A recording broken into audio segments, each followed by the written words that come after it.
La page écho de ce journal. Bonsoir Patrice. Bonsoir Lydia.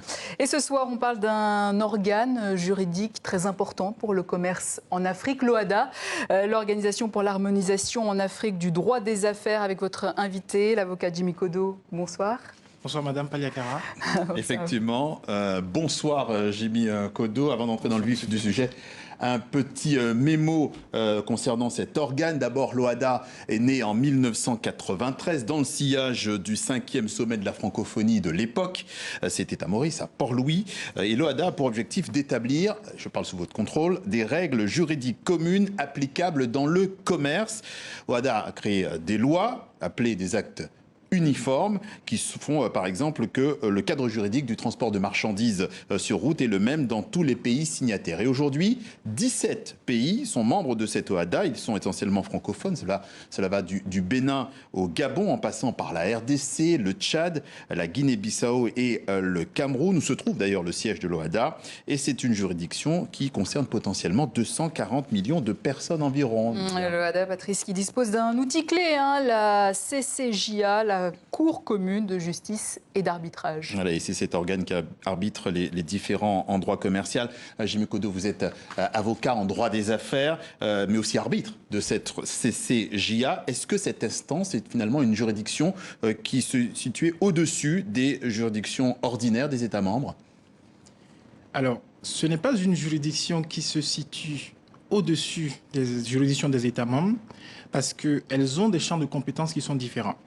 En matière de droit des affaires, donc le droit des activités économiques issues de l'OHADA, comme vous venez de le dire, il y a un certain nombre de matières qui sont actuellement de 10, qui sont concentrées donc, devant les juridictions dans chacun de ces États membres.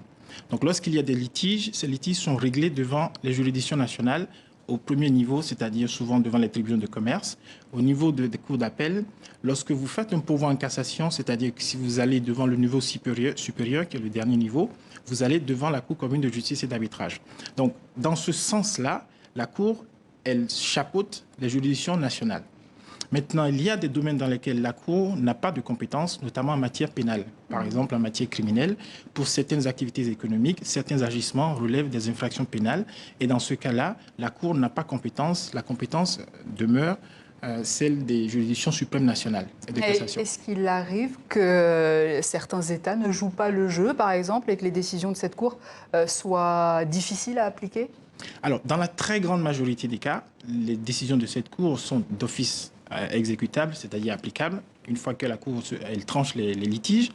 Il est déjà arrivé, une fois au moins, que une décision rendue par cette Cour n'ait pas pu être exécutée, mais ce n'est pas parce qu'il y a eu des difficultés spécifiques. En fait, c'est parce que il y a quelque chose qu'on appelle l'exéquatur, qui est une formalité. Lorsque vous avez une décision de cette Cour, après, vous devez avoir dans le pays dans lequel vous souhaitez exécuter, donc faire réaliser la décision, vous devez avoir une formalité, on appelle l'exéquatur, c'est-à-dire un tampon.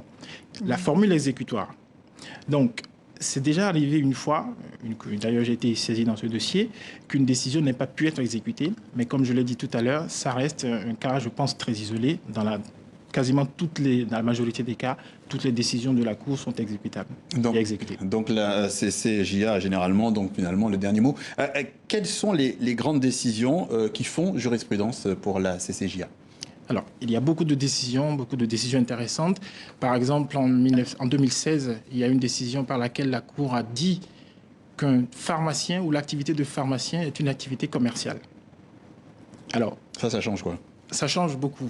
Parce que lorsque vous avez un créancier contre une personne qui est considérée comme commerçante, le délai de prescription, c'est-à-dire le délai au-delà duquel vous ne pouvez plus exécuter ou forcer cette personne à vous payer, par exemple, ce à quoi elle est due, ce délai est de 5 ans pour les commerçants, alors que dans la plupart des pays, si vous n'êtes pas commerçant, le délai peut aller jusqu'à 30 ans. Donc, si on considère que vous êtes pharmacien et que vous exercez donc une activité commerciale, le délai de prescription est de 5 ans. Ça vous arrange parce qu'au bout de 5 ans, si votre créancier n'a pas effectué les démarches pour obtenir un gain de cause, vous êtes protégé. Exactement. Oui. Voilà. Très bien. Dernière question, Patrice, peut-être Oui, rapidement. Ces décisions, finalement, quand elles sont actées, elles engagent l'ensemble des pays membres, donc ça peut bousculer toute la jurisprudence aussi de tous les États membres en même temps. Oui, Alors, bousculer, je n'utiliserai peut-être pas ce terme, mais en fait, ça unifie la jurisprudence. C'est d'ailleurs la raison pour laquelle on parle d'organisation pour l'harmonisation. Donc, on unifie la jurisprudence. Lorsque la Cour, elle tranche, elle dit en réalité au juge, telle question, tel fait, à partir de cette date, nous voulons qu'elle soit tranchée de cette façon, éventuellement jusqu'à ce que le législateur peut-être change les lois, ou que peut-être nous, Cour, nous décidions qu'il s'agit...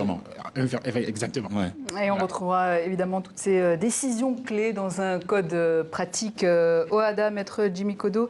Merci beaucoup d'être passé dans nos locaux de TV5 Monde et c'est ainsi que s'achève cette édition.